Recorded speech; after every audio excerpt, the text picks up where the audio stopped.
Moving forward, though, got to get my notes ready for this one because I'm about to unleash over here. This is about to be a very passionate discussion, I think, for the three of us, at least I hope. I want to pose this question, though. I want to pose this question to start off on this topic.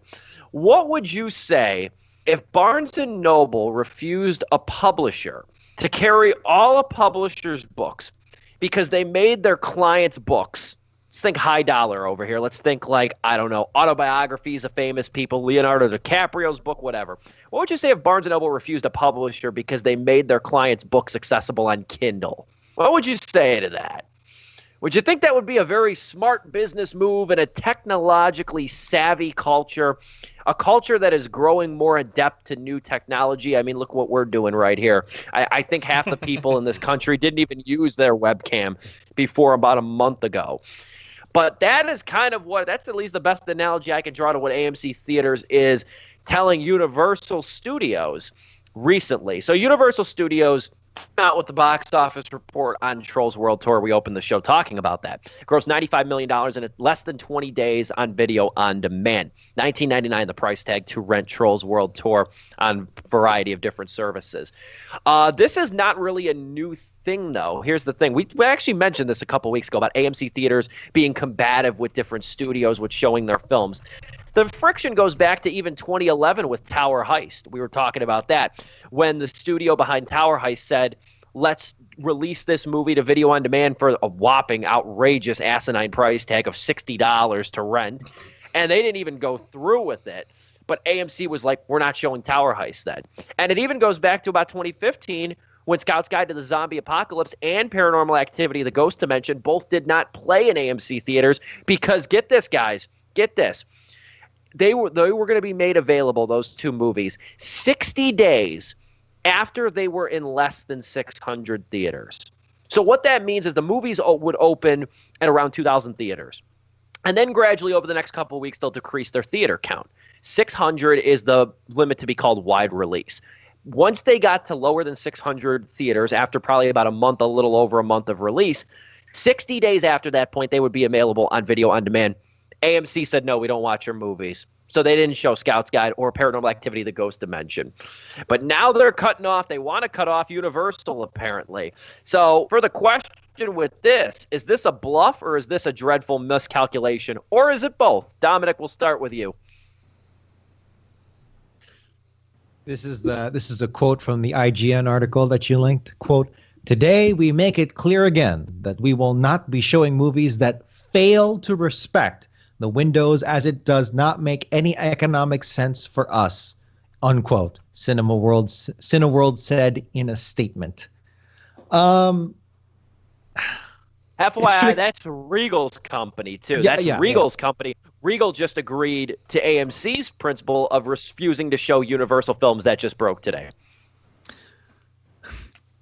It's hard for me to have a true dog in the race just because it's a bunch of rich companies yelling at each other about hundreds of millions of dollars. But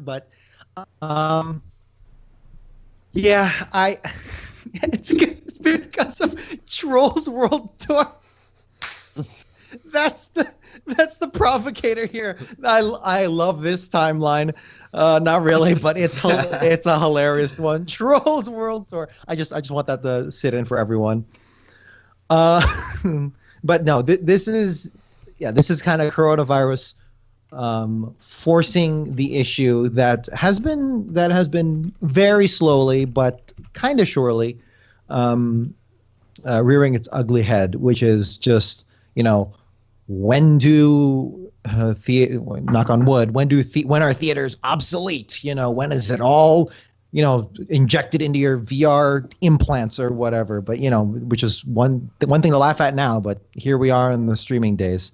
So it's difficult to say because actually let me ask a quick question for either of you. Do you think this is lawsuit territory? I'm not a legal expert by any stretch of the imagination. I couldn't tell you that. I mean, it's one of those things where it's like, can a company refuse? It'd be like refusing to carry, a certain book or a certain thing in a store. I'm not entirely sure on that. I don't want to touch it because I'm not, like Lord knows there's going to be a lawyer on YouTube watching this next week. He's going to roast my ass. But couldn't tell you. I couldn't tell you on that front if this could even, end up with some legal action. Yeah, I mean, again, it's more so. $100 billion companies having a dick measuring contest essentially, but because like AMC's concerned that they're not going to get any people going to see this movie because they think in the consumers' minds they're going to think, oh, this movie will be available on streaming, or it's available on streaming or something, or even if it's going to.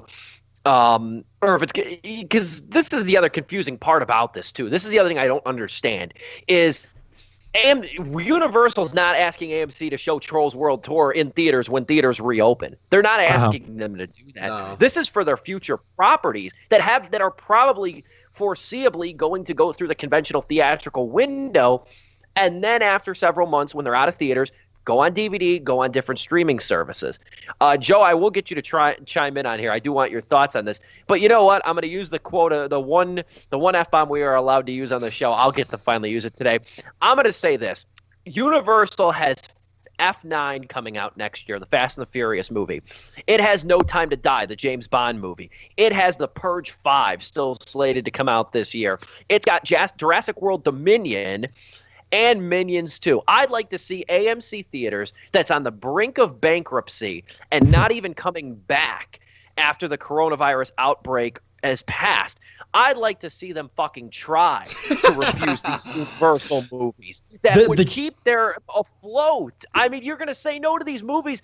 I would say three of these movies are almost guaranteed to gross $1 billion, at least worldwide. 3 of those 5. Jurassic Park beat in that trilogy, the new Chris Pratt trilogy, that first Jurassic Park movie, Jurassic World, broke the record, and I only remember that because there's apparently tradition built up where it's essentially Steven Spielberg and George Lucas drawing pictures, not them, but they're having people draw pictures of like them passing on like the congratulations, you just beat me out in terms of record sales, and you can look up all the cheeky pictures they drew amongst multimillionaires flexing towards each other. But yeah, again, when you put it in that context with the fact that AMC is like on life support essentially before the pandemic, this is just hot air. And it's just dumb. And for all Universal properties to no longer be shown because you besmirched our you. It feels like that one character in every gangster movie where there's that one dude talking shit. It's like, you don't know, you are not Don Corleone. You're this lower level asshole who thinks they're hot shit.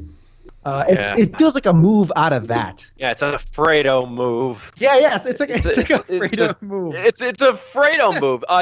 Joe, we kind of left you out on here. I'm smart. I want respect.